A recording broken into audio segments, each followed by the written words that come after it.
Um dos mais importantes filósofos do período moderno, René Descartes foi um racionalista francês no século XVII, geralmente lembrado pela ênfase na autoridade da razão em filosofia e ciências naturais, bem como pelo desenvolvimento de métodos de verificação. René Descartes nasceu em La Haye, no dia 31 de março de 1596, cerca de 200 quilômetros de Paris. Com 1 ano de idade, Descartes perdeu a mãe, Jeanne Brochard, no seu terceiro parto, e foi criado pela avó. Seu pai se casou novamente e chamava o filho de pequeno filósofo. Mais tarde, aborreceu-se com ele quando não quis exercer o direito, curso que concluiu na Universidade de Poitiers, em 1616. Em 1618, Descartes foi para a Holanda e se alistou no exército de Maurício de Nassau. A escola militar era para ele uma complementação da sua educação. Nessa época fez amizade com o duque filósofo, doutor em física Isaac Beckmann. Em 1619, viajou para a Dinamarca, Polônia e Alemanha, onde, segundo a tradição, no dia 10 de novembro teve uma visão em sonho de um novo sistema matemático e científico. 6 anos depois, retornou à França e passou os anos seguintes em Paris e em outras partes da Europa. Em 1628, Descartes, incentivado pelo cardeal de Berlin, escreveu regras para a direção do espírito. Buscando tranquilidade, partiu aos Países Baixos, onde viveu até 1649. Em 1629, começou a trabalhar em Tratado do Mundo, uma obra de física, mas em 1633, quando Galileu foi condenado pela Igreja Católica, Descartes não quis publicá-la. Em 1635, nasceu sua filha ilegítima Francine, que morreria em 1640. Em 1637, publicou anonimamente discurso sobre o método para bem conduzir a razão a buscar a verdade através da ciência.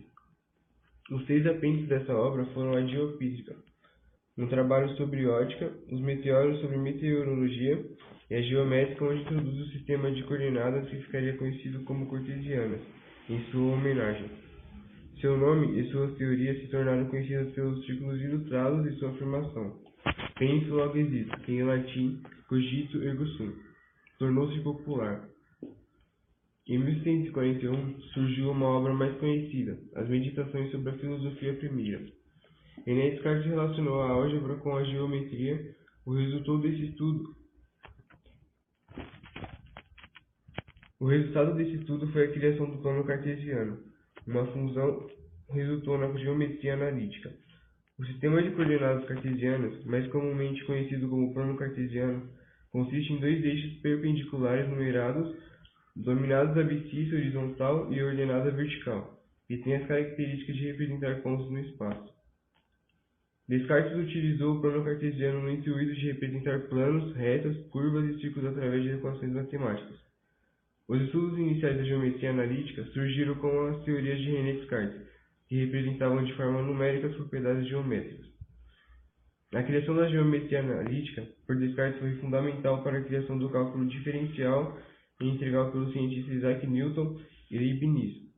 O cálculo se dedica aos estudos das taxas de variações de grandezas e acumulações de quantidades. Além do cálculo da geometria analítica, os estudos de Descartes permitiram o desenvolvimento da cartografia, ciência responsável pelos aspectos matemáticos ligados à construção de mapas. Em 1743, a filosofia cartesiana foi condenada pela Universidade de Utrecht. Acusado de ateísmo, Descartes obteve a proteção do príncipe de Orange. No ano seguinte, lançou Princípios de Filosofia, um livro em grande parte dedicado à física, o qual ofereceu à princesa Elizabeth da Boêmia, com quem mantinha correspondência.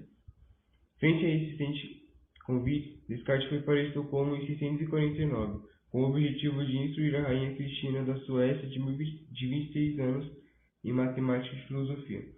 O horário da aula era às 5 horas da manhã.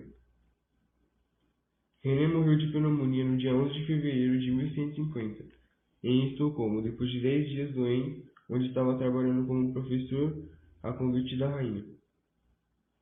Como um católico num país protestante, ele foi enterrado num cemitério de crianças não batizadas em Estocolmo.